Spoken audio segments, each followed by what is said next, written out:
Okay, happy Saturday, Shoot Fire with Ashley. Today we're going to look at my fighting pistol that I'm setting up. This is the Mac, built by TSOS, the Mac J-SOC. Lots of acronyms there. This is a military pistol. It is a throwback to when the boys wanted the 1911 back into service, and they asked to pull some of them out of inventory and soup them up the way that they saw fit. So I bought into the plan, and a very good plan. Excellent pistol. Anytime you can get a fighting pistol, solid forged pistol with good tool steel parts on the inside and fully adjustable sights, a gold bead on the front, brass in this case, for under $1,000, you're doing well. And I came in right at $800. So I've done a few things. I did pull the extractor out and ran it through my Goldilocks tool. If you haven't seen that yet, it was on the last video. All it is a small piece of brass, 45 ACP brass. Drill a hole inside of the case, put a piece of safety wire. I use stainless steel. Use that and a trigger gauge. Any kind that you've got laying around. It can be a digital, could be a regular analog like this Wheeler gauge. And you tune until that will pull out from underneath your extractor claw at 1.5 pounds. And so that's what I did with that. Worked very well. Got rid of any problems that I was having with feed. I did have some feed issues when I first got the gun, but now that is safe and secure, all gone. Another thing that I wanted to do, didn't have to do too much to this gun. I mean, it's all there, man. It's got so many great features that you want in a fighting gun. 5-inch solid forged frame, forged slide. Got the high rod beaver tail. It did not have a single thumb safety. I went ahead and pulled the double out and put a GI thumb safety in. And it was a little on the mushy side. So here is how you fix that. I'm going to zoom this in for you so you can see that little package right there. That little package, get it up here a little closer. This comes right out of Arkansas from Wilson Combat. These are my neighbors right up the street. We live in Judsonia. He lives in Berryville, Arkansas. There's your part that you need, okay? You'll get 2 little plungers. They'll be stainless steel. Get the stainless ones. Don't get the blued. They're just going to rust. These are not going to show. If you're a blued guy, a black gun, and you don't want them to show, don't worry about them. They're not going to show. It will come with their spring, which is a plus spring. It's a heavy duty. It doesn't even say it there, but there's your part number that you need. All of your 1911 guns need this part right here. Part number R33 Alpha Sierra. So it'll be Romeo 33 Alpha Sierra. And if you get that part right there, put it in your gun, you're going to be sending me a thank you, because it will make your thumb safety very, very crisp. I like a good snick. I call it a snick. It's a snick is a snap and a nick, I guess. I don't know how you pronounce that, but it just, to me, I want it where you have to man up, okay? I want it where you have to push down hard on that thumb safety, and you do. And then you can feel it with your thumbnail. And of course, I've been working my fingers to the bone. They're all kinds of dirty and scratched and cut. I've got an open bird mouth on that thumb right there. Nobody cares. But you put your thumbnail on there and go whack.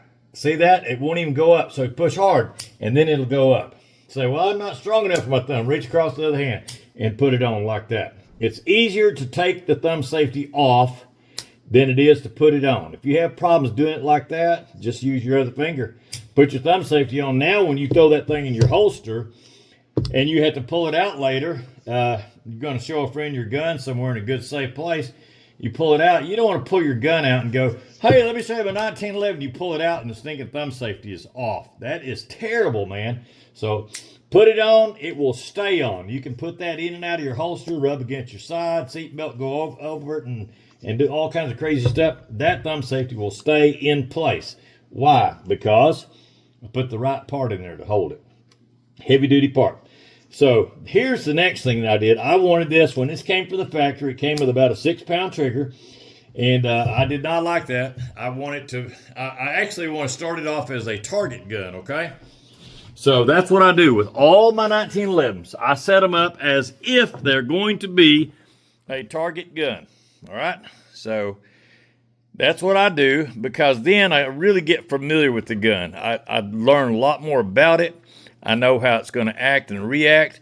I know its accuracy level. There's just a lot of things to be said for setting one up as target. So the 6-pound trigger was no good. So I tuned the trigger. Everybody wanted to know how to do this now. My friend Mark the Marine, he said, I wish you would show how to do that. So today, that's what we're going to do. So we have checked the gun empty. I'm going to check it one more time just to make sure. Nothing wrong with that. I'm looking inside there. We can lock it like that. Do a quick pinky test. There's a pinky. Pinky of the mag well. So now we're good to go. So let's go ahead and test this trigger. And I really want y'all to see everything on this. So what I'm going to do, I'm going to grab this gun up. I'm standing up on the table. I'll grab the gun up and bring it close to you so you can see. I like when I'm watching a video, I don't want to see junk. I want to see good, focus, clean, and what's happening. So here we go. Here is my crazy trigger gauge. Okay, I'm going to have to go around to the other side of this. This is going to be really crazy. Got to be on the other side of the camera stand. So you can see I'm on the trigger, right? Nothing up my sleeve, as I always say. And I'm going to show you what that trigger is, okay? So you can see I do have a gun still there. Here we go. I'm going to pull, pull, pull, pull, pull, pull, and look at that. What would you call that? I call that a nice, crisp, clean 3-pound trigger. Say, man, that is light. Yeah, but you ought to see what that did to my group. Man, I went from a 6.5-pound trigger to a 3-pound trigger, and my group shrunk a lot. Like it cut my group in half. See, it doesn't matter how good of a shooter you are. It doesn't matter. You can hold that gun out there and you can focus all your energy to try to get a perfect sight picture. And then you're going to work on the zen, what I call the zen of trigger control. And you're going to learn to not milk the trigger, to get it like you want it, put a little pressure, get all the take-up slack out, find the wall. And then you have to learn how to slam a trigger.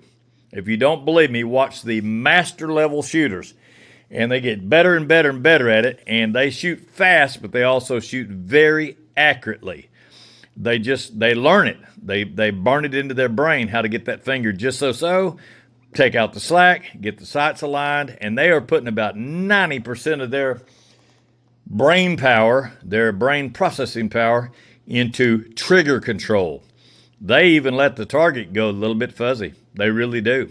You talk to the pros, they'll tell you point blank, trigger control is the most important thing. It far surpasses trying to get the perfect little sight picture. You get the perfect sight picture and you lose track of your trigger control, and you'll squeeze the trigger and your whole handle squeeze, and you'll pull low left every time. And say, man, I had a perfect picture and I snapped and I missed. It's because you didn't learn trigger control. So one of the things that will help you as a shooter is to learn how to take a 1911 and safely and quickly adjust the trigger. We are not modifying the gun. We're just going to adjust it. So since this one is already correct, I have a GI gun. This is my trainer gun, okay? So we're going to let my new favorite fighting pistol lay aside, and we're going to drag out my granddaughter's 45. Say, granddaughter, yep, my granddaughter, that's what she shoots. Everybody in my family shoots a 45. If they don't want to shoot a 45, then I'm not going to train them. It's just that simple. They bring me a little plastic 380 or a little Derringer, in the 380 or 32 or something. We're not going to do a whole lot of shooting. So there is my granddaughter's gun. And what I've done with this is, for your training, for your instruction, I have put in a spring in this that's really tight, okay? It's a heavier spring. So let's get a reading. Here's the way to do this, okay? I'm showing you step by step. So I don't know how to do it. I'm kind of scared. You will not be scared after today, okay? I know other people have done this on the internet, but I've seen them do it, and they make a mess out of it. So today we're going to undo the mess. First thing we're going to do is make sure the gun's empty. Now, people say, well, I know. But I don't care what you know. You still got to prove the gun empty. Pinky test. Go inside there. I've got black shells. That's why I don't trust my visual. I check with a pinky. It tells me every time if there is a hole. And then we're going to go ahead and take the gun, take some readings on it. Initially, this is one of your most important steps. Lay your gun out. Get you a little notebook like that. You see what I've got there? I'm jumping up down this table to make sure you can see all this stuff because it's important, okay? I got my little book there. Let me pull this up here to you. Zoom this in and out to get everything just like I want it, okay? So you need to start you a logbook and do it for the gun you got. This is a GI, that means government issue, 1911. A trigger, pounds, that's the pound symbol. Hashtag means pounds with an S for plural. We're going to write down the start. You got to have a baseline where you're at when you first start from the factory. That's what we're representing. I've played with this gun a whole bunch. We're going to play like it's a factory gun because this is about where they send them, and lawyers get involved. They make sure the trigger is nice and hard to pull so the gun doesn't go off. So we'll make an adjustment. We'll see how we land, and then we may make yet another adjustment. And the goal for the granddaughter, is to land her in the 3.5 to 4 pound, which is NRA standard.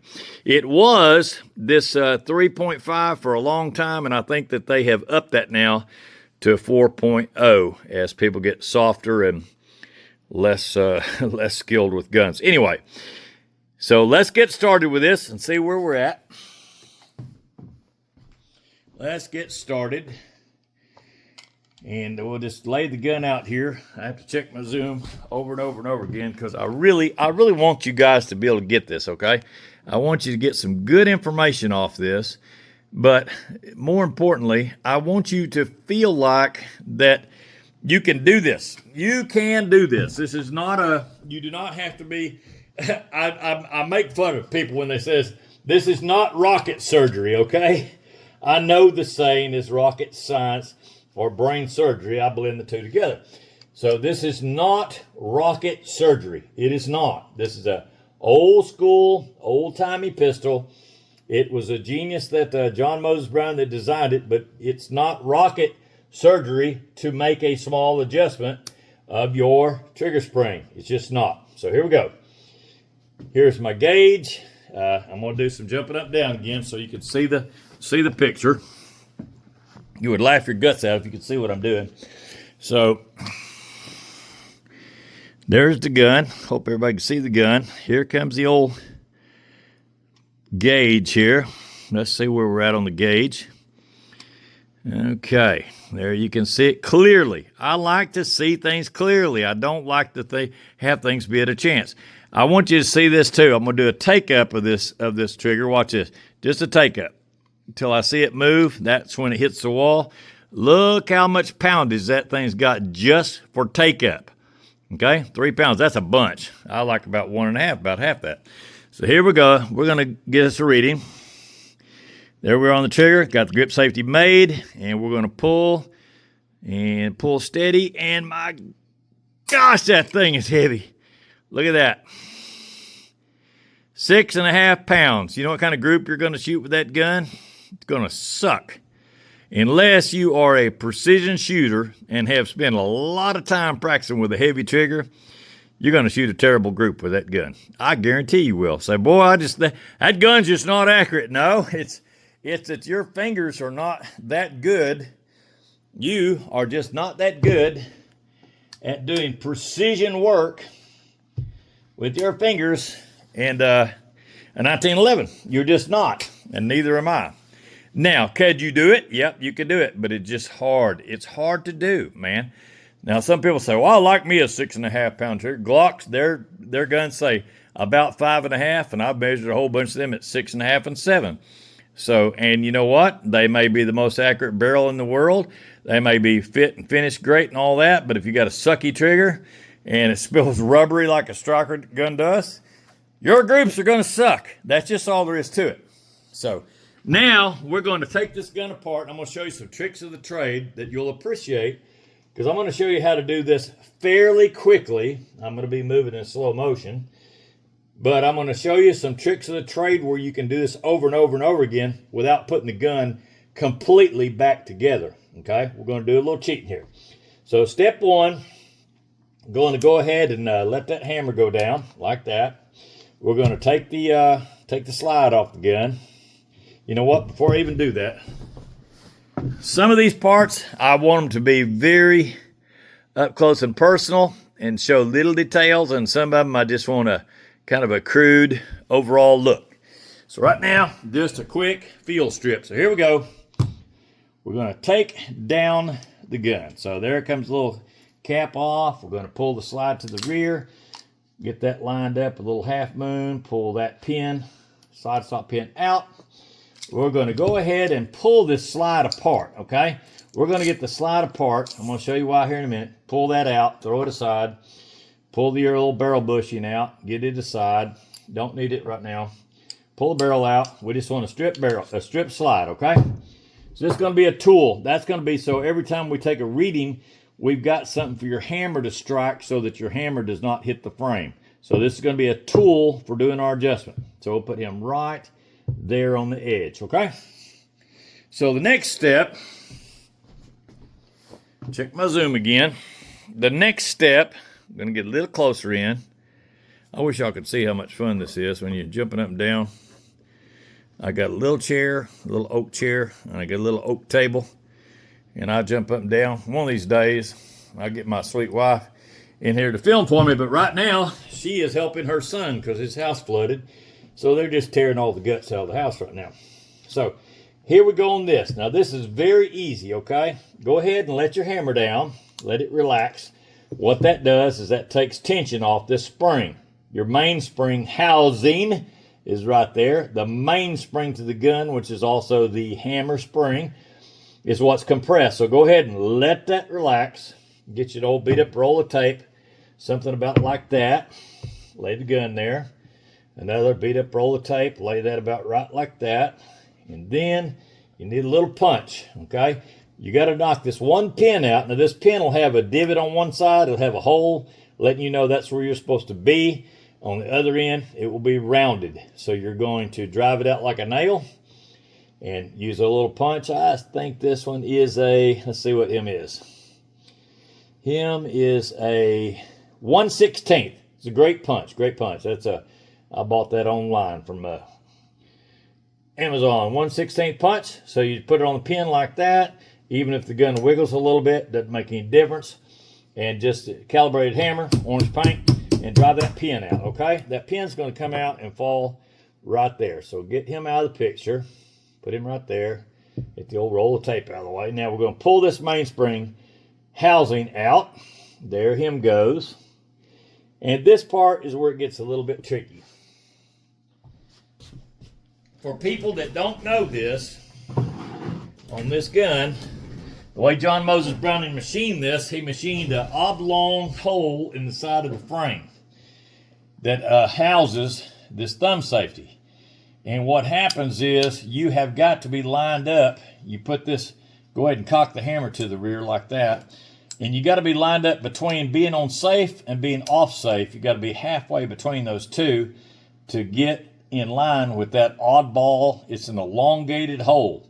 Once you get there, then you can start pulling like this. Just wiggle back and forth, and look at that. It will come right out. Now, if you don't know that, and you're up or you're down, you cannot get out of that elongated hole. See how that hole's elongated?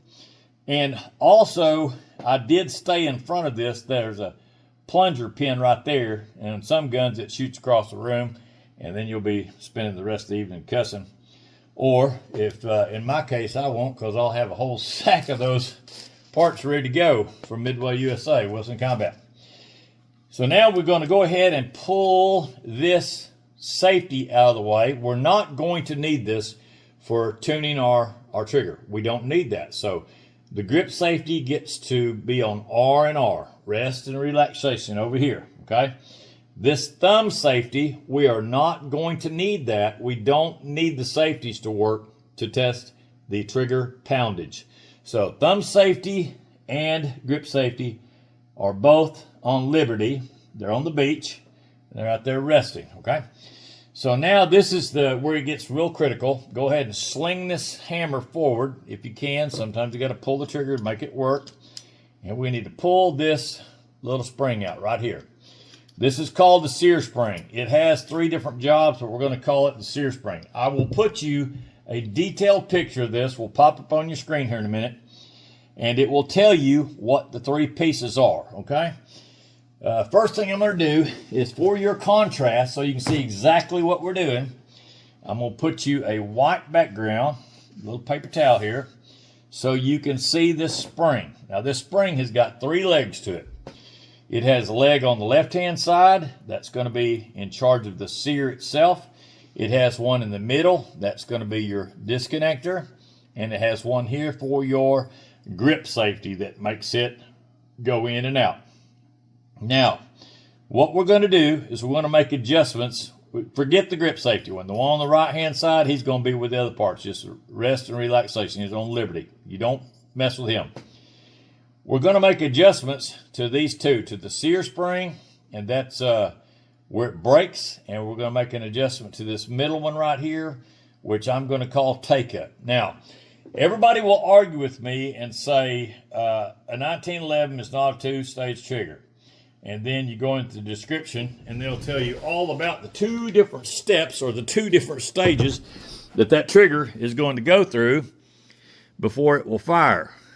And they'll say it's not 2-stage. So, listen, you can argue this until the cows come home.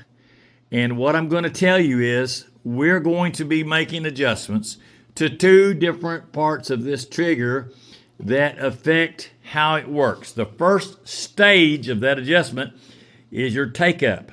There is some floppiness to a 1911 trigger where you put your finger on it, you give it about a pound, pound and a half, and you'll feel the trigger come to the rear a little bit, and it will hit what we call a wall, okay? When you get to that wall, you better have your sights on track of what you're doing and be ready to make that gun go bang, because that's the very next event. So in my book, my little book that I have, I call it a 2-stage trigger, okay? It at least has 2 stages to its process. It is not an M1 Garand. It is not an M14 rifle with a true 2-stage trigger. But nonetheless, we're going to be adjusting 2 little leafs on this leaf spring out of the 3. 2 of them are going to get adjusted. One of them is for take-up, and the second one is for Sear break, when the trigger goes bang. So that's what we're going to work on.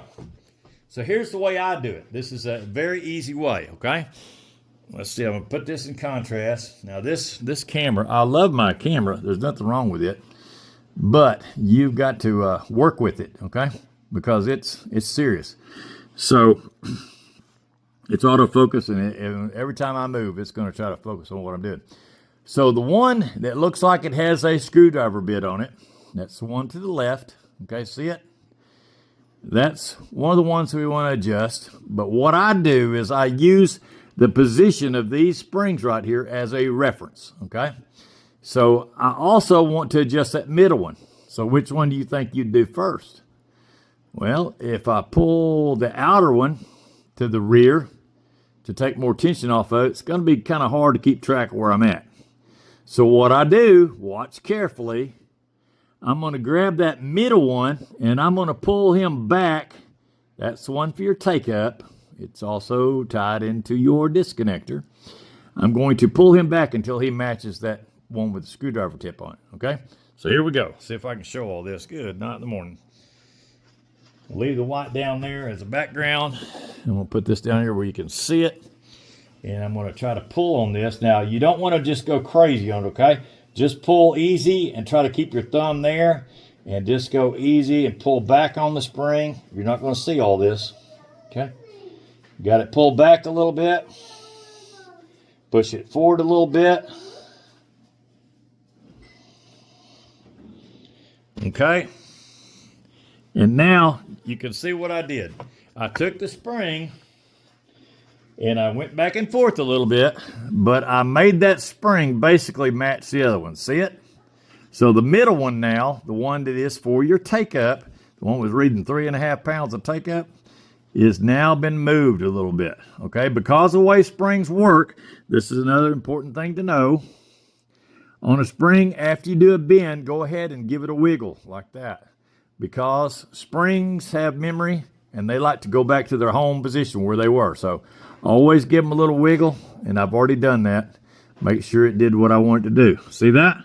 So I know I have taken some of the pressure off of that spring. That spring pushes forward and holds the disconnector in place. Now we're going to go ahead and adjust this one and keep the relationship the same as what it had, okay? Which means this one, the one for the Sear, the one on the far left, little screwdriver tip, he needs to be the same relationship he was before. Well, how was he? Well, he was rearward of that. So here we go. So I'm going to pull it. Watch carefully. You don't want to pull where it bends at that point. So I hold down here, and then I kind of dress it, the whole thing, and just kind of curve the whole thing, all right? Curve it, and curve a little bit more. Pulling it back, just do it carefully.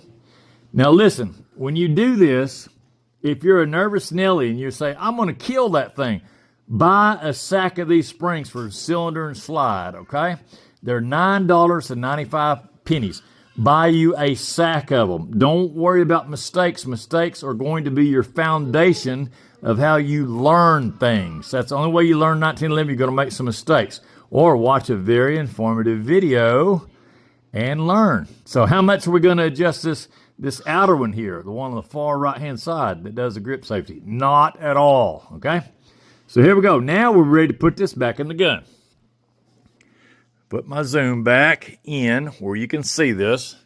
You're going to get to see the tricky part where I save you some steps, okay? Here comes the step saving. We're not going to put the other safeties in. So all we have to do is put this in first. This is the last thing we took out. So flip up the little tail strut there. Lay this in very carefully and make sure that these pieces lay on the Sear and on the disconnector. That's very important, okay? And you can lay them on there first, get them laid on there, and then make sure that it's down here. The tab is in the little slot, okay? And I always look inside there, make sure it's in there good, and it is, okay? So then you take your mainspring housing, wherever I put it, right here. Pick up your mainspring housing. Let's bring it on board. Remember, we're not going to use the grip safety. We don't need it. We don't need the grip safety. So we're going to bring that up like that. Bring his tailpiece down. Get him in there. Now, this is kind of tricky, but that tail strut has got to go in the mainspring housing. And it has a little cup, okay? It has a little cup in there. This part's going to be shadowy, but I'll show you up close once I get it. I use the punch to drag it out a little bit, make sure it's right where I want it to be before I slide that mainspring housing up in the track. It always gives me trouble, and when you're on a video, it'll be twice as much trouble as normal life. That's how it goes. Videos make things more difficult. So now you can see it. Make sure you see it clearly. See, this is your tail strut. This is what connects your hammer and makes it work that spring up and down. So it has got to be inside that little cup. There's a little cup right there that rides down on top of the spring. That has got to be as such. All right, as soon as you get all that together, you can push this. Now remember, we're not putting the grip safety in. We're not putting the thumb safety in. You don't need them, okay? Not for this job. So we make sure I go ahead and pull the trigger, make sure that hammer's all the way forward. And I like to look right there and see if that's lined up. If it is, you can pin it. And you don't have to pin it all the way. I'm saving you some steps here, okay? So we go ahead and pin that. I'm going to set it down and hit it with a hammer. We're going to drive it in about halfway, okay? Not a big deal. This part's very easy. I like to push down the lanyard loop, make sure I'm lined up, okay? So there's you can see my pin. I didn't go in all the way, but it doesn't matter. I'm going to drive it right back out, okay? So now we got everything like it's supposed to be. Go ahead and cock your hammer real careful and make sure you don't go too far. You can go too far like this and it looks really weird, so don't do that, okay? Make it where it looks like a normal cocked hammer like that. Don't pull your trigger now because there's nothing to stop it, and it will just slam into the frame. Now I'm going to show you a tricky way you can do this. You don't even have to have the slide, okay? You can do it like this. You can just put a roll of tape up there and hold it like that and let the hammer hit the roll of tape. Oh my gosh, look at all that horsepower. It's not that much horsepower. So, but for general purposes, to make things look kind of, semi-professional, we'll go ahead and put the strip slide on, all right? That's what we're going to do. And we'll go ahead and just squeeze him. All I'm going to do is just get it where it's kind of lined up where it would be, with the gun and battery, and then just squeeze it right there. You're just using the firing pin spring as a shock absorber. Okay, that's all you're doing. There is no grip safety now. Notice this. You don't have a grip safety to hang on to. There is no thumb safety to flip up and down. You do not need those to make this check. Here we go. Checking. Aisle 1, aisle 2. Check, check. Here's our gun coming around. Here is our nice little Wheeler trigger gauge. I love these trigger gauges. I hope that focus, work with me. All right, here we go. Going to put it in the loop, going in. Now this time I'm going to pull and do just a little take up, and I've got a little take up. And let's see what we got. Okay, see, we had like 3.5. Now we got 2. I like that. That's a reduction. So now we're going to go ahead and snap it, and I'm going to get it right where you can see it. Coming up hot. Right where you can see it. I hate it when somebody shows me something on a gauge and it's across the room and they say, yeah, we got it. All right, here we go. Let's see what breaks down. Oh, look at that. See that? 4 pounds. Now, that's not bad. That is not bad at all. That actually, on the very first adjustment, met our criteria. Okay? So the start was, I think it was 6.5. I think that's right. 6.5. May have to adjust that. I'll look back at my video. I think it was 6.5, and that was 4 pounds. That's after the first adjustment. And I'm sorry if that was 6. My memory slipped me on that. Maybe 6.5. I've had it read 6.5 on this gun before, so that maybe memory pass. So now let's say, okay, we wanted to land somewhere between 3.5 and 4. All right. Let's go ahead, for you guys that I know you're going to want to get down to 3 pounds. You're going to really want that thing to be nice and crisp and clean so you can take it, show it to your buddies at the gun store what you learned watching YouTube. Let's go ahead and take it apart again. That way you get some more instructions. Break out our old black tape here again. Old black tape. It works fine. I like to use the big one for the pin so I don't hit it. And just wiggle those around. They do make a special thing you can buy that costs about $30, made out of acrylic, and it fits your gun and it looks real sexy and everything. But these are already laying around, so I don't worry about it. I do need to turn this over. Let's go the other way because we're going to take the pin out, okay? But we're not going to drive all the way through. A few taps, out comes the pin. Not a big deal, man. This is not rocket surgery. It's not. So pin laid aside. Now look this. We don't have a whole bunch of parts to deal with. All we got is mainspring housing. That's it. And we got this little spring. See how easy that is, man? It's super easy. Anybody can do this. I mean, an Army man could do this. A National Guard guy could do this. I mean, you could have Army Reserve that's been in the Army for 50 years that's never taken one of these apart and watch this video and he come out with great success. Okay? I'm trying not to offend anybody. I know people get offended, get all excited and upset. I was going to say you could teach a... No, I'm not going to say it. See, y'all, you're going to trap me and I'm not going to get trapped. We're not doing that. So here we go again. We're going to make it where any person with decent brain power that didn't drink too much NyQuil can get this done. All right, so here we go. We're going to make one more small adjustment. We'll see how good Ashley Overstreet can do on this because it's going to get tedious. Now it is. We're at 4 pounds? We're at 4 pounds exact. All right. We just want to be less. That's all we want to do. So here's our spring. Which ones are we going to adjust? Well, we're not going to do that long, skinny one on the right-hand side on the far right that's for the grip safety because we don't care about that. We're not working on the grip safety. Working on the trigger. So we're going to do the one that looks like a screwdriver. that's on the far left, and I will have you a diagram to show you what that is. That's the one that touches the sear. That's the actual break. That sets your break, the point that it breaks after you pass the wall. But in this case, look what I got. See that middle one? That middle one is that take-up. And what I like on mine, I don't want to go below 1 pound because that take-up is your reset. When you fire that gun, you want that trigger to pop back out forward and have a reset to it. Otherwise, it's not going to function right. But I'd like to take a little bit more off of that one. So let's go ahead and pull him back until he matches the other one, okay? Notice the relationship. The one on the left, the one for the sear, is rearward right now. See it? So we're going to take off just a little bit of that middle one. So here we go. Here we go. Just the middle one, okay? Right there. I'm going to see if I can do this. I'll show you on the camera. Here we go. It's not hard, man. It's not rocket surgery. It's just not. Okay, pull it, pull it, pull it, pull it, pull it, pull it, pull it. And then check it. See what you did. See if you did anything. Let me get my background. Come here, background. Work with me now. So now we check it. Oh, look. See, we actually went past a little bit. So now let's do our memory wiggle test and see if it'll work with us. And see if I can get that even, because I don't want to lose all my... Oh, see that? Look at that, man.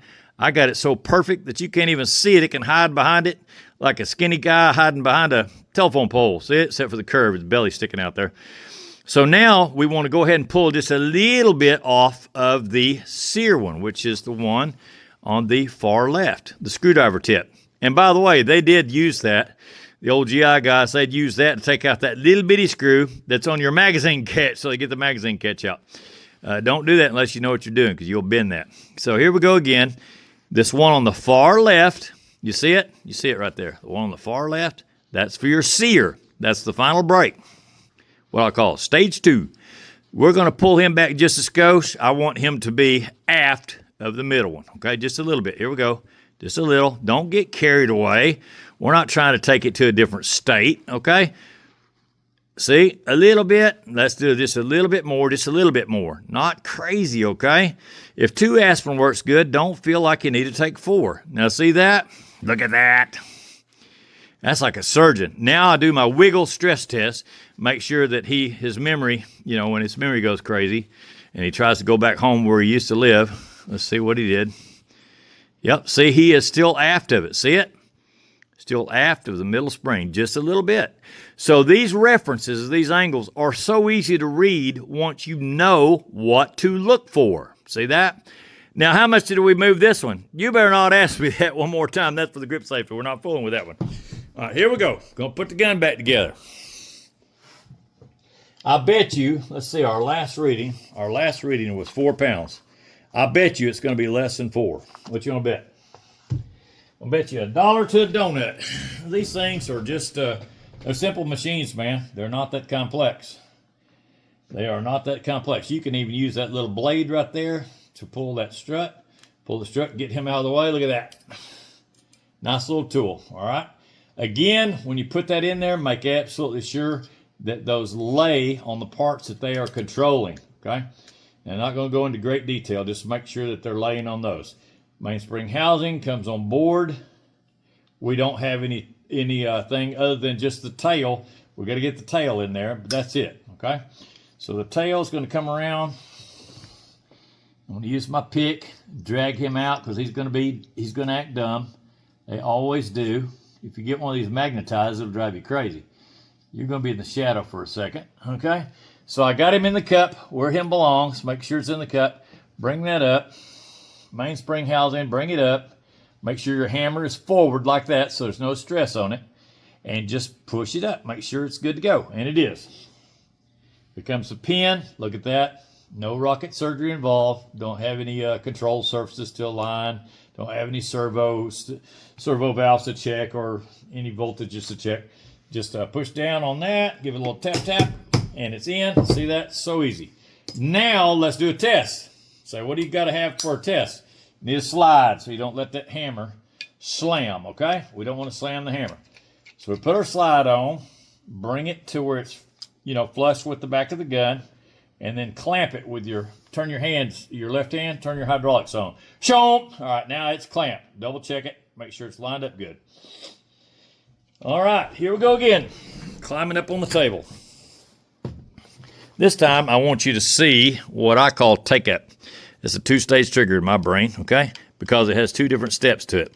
So I'm going to pull that. When you see that trigger stop, just on the take-up, okay? Watch it closely. There it goes, okay? Look what I got. See that? I got 1 pound. I'm going to do it again. Make sure I'm real careful with that because I want to have some poundage.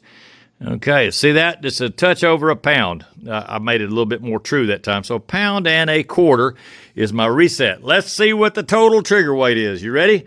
Here we go. We're secure there.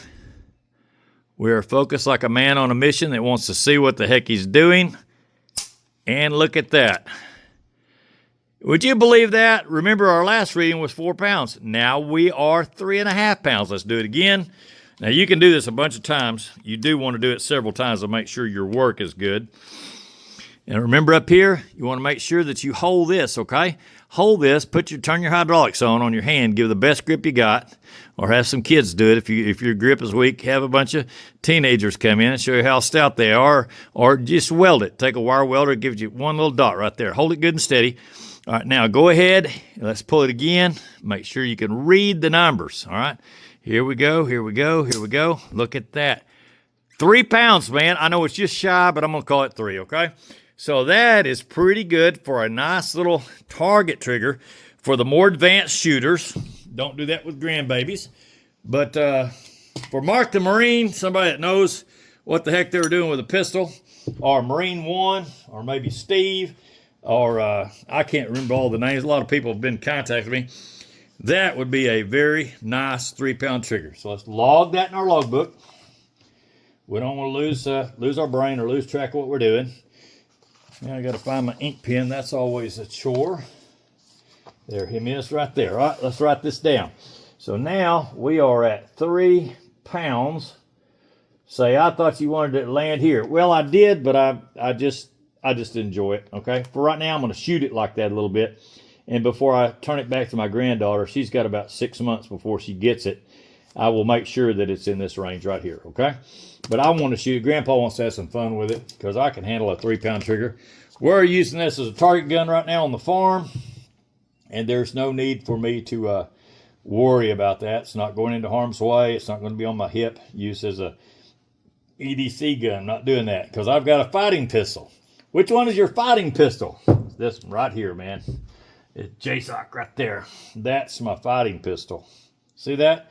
Military Armament Corporation, which is a division of TSOS, is still TSOS out of Turkey.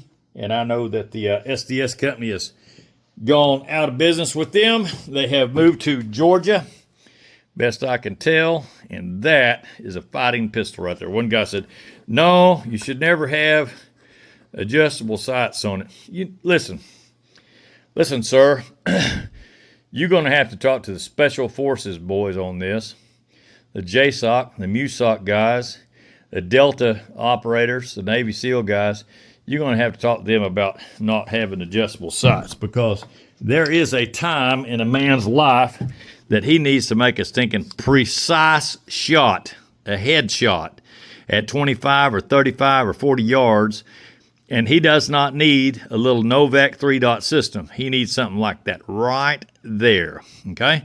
You take that up with Larry Vickers. He's going to tell you he likes an LPA. He likes it scooched forward so that when you machine your dovetail, it puts the rear sight far forward of the butt of the slide. That way, if you drop the gun, this gun is going to strike on that and not damage that rear sight. A fighting gun can have good, solid steel sights that are adjustable. So what do they use on the front? They use this right here. They use old school, a round piece of brass, highly polished piece of round brass, looks like gold, and you get out in the moonlight, man, with that flat black, that's serrated where it doesn't pick up any glare. I've got oil on it right now. But you wipe that down good and clean, you got that brass on, it won't focus. It won't focus on 2 points at the same time. But you see that? I could turn the lights down low in this man cave right now, and that thing would look like it's battery powered. I mean, it is a very good sight. And the way they did that big old billboard on the back, man, it tells you when to shoot. I mean, you just barely see that thing fall in there, bang, and shoot. I mean, you put that on a man-sized steel plate, as soon as that comes anywhere close to that notch right there, watch this, I'll do it with the trigger. Empty gun, here we go. So you come up, let's just pretend like we're going on target. Here we go. Comes on target, and I see it. Pow! I mean, it's just there. And that is a very good sight system. So, now you know, takes good solid sights, takes a solid steel 5-inch gun. I know that's only 8+1, but I can carry a whole sack of spare magazines. I could even go get some Chip McCormick 10-rounders if I want them. Or I could borrow a drum off, Thompson submachine gun or something and modify that, stick that in there. You don't have to have a whole bunch of rounds, man. If you know what you're doing, you tap 2 of them center mass, assess the situation, and one right between the eyebrows, and it'll take care of the situation. You don't have to have just tons and tons. If you get to the point that you got to carry 33-round mags and a Glock and have a switch and all that, you're in the wrong neighborhood. It's just that simple. You did everything that you could do wrong. So let's stop doing that. So for those that wanted to learn how to tune, we are not modifying. Okay, this is not a modification. Those that wanted to learn how to tune and adjust the trigger safely and quickly on a 1911 pistol, you just watch it happen right here at Shoot Fire with Ashley. So thank y'all so much. If anybody's inspired, just click on that super thanks. Send me a little coffee money if you learned anything here and saved you a couple $100 at your local gunsmith. So hope you enjoyed it, and over and out for now. Semper Fi to the Marines.